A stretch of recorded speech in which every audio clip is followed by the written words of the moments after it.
Well, I was happy as a kid, you know.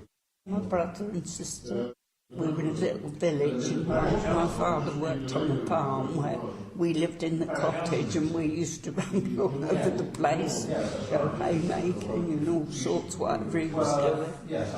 But, you know, it's generally very good. I don't think I can say I've really been unhappy all my life. But of course I was happy when I married and got my own family.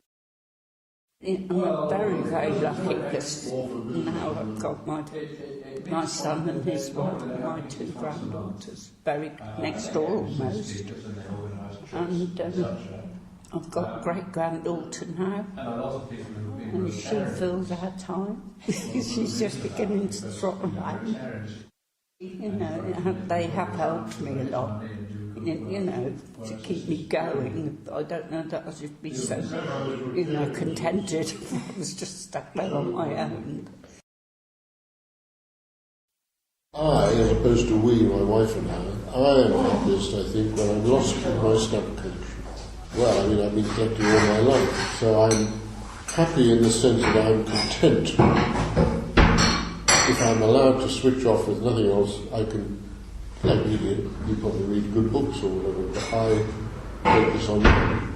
And then, of course, I'm into a whole new world of people, places, art, history, whatever. One thing that comes to me immediately was actually my wedding day, which might sound a bit corny.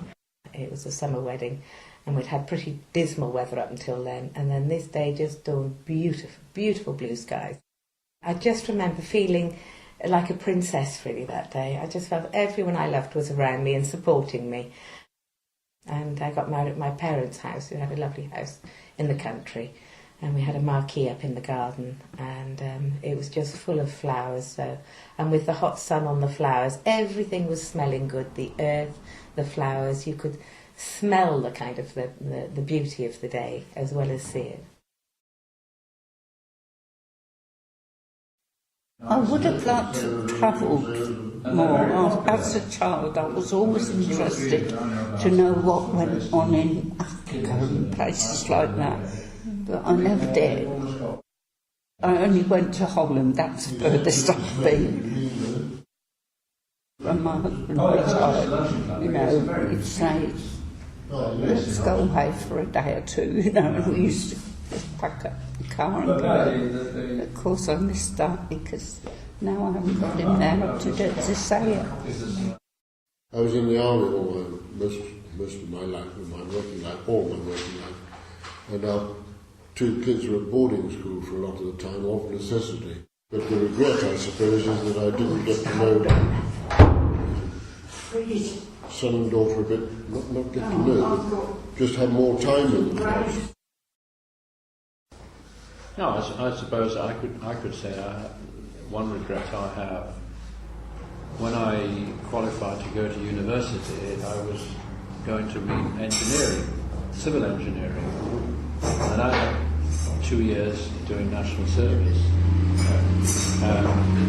in the army, and after that I somehow was disillusioned with engineering, so I changed and actually read economics and then became an accountant.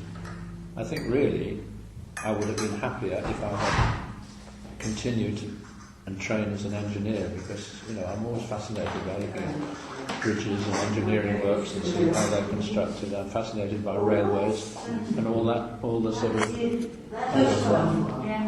what was generated in the 19th century. I suppose I'd like people to think, well, she wasn't a bad old soul. I help people when I can and that type of thing.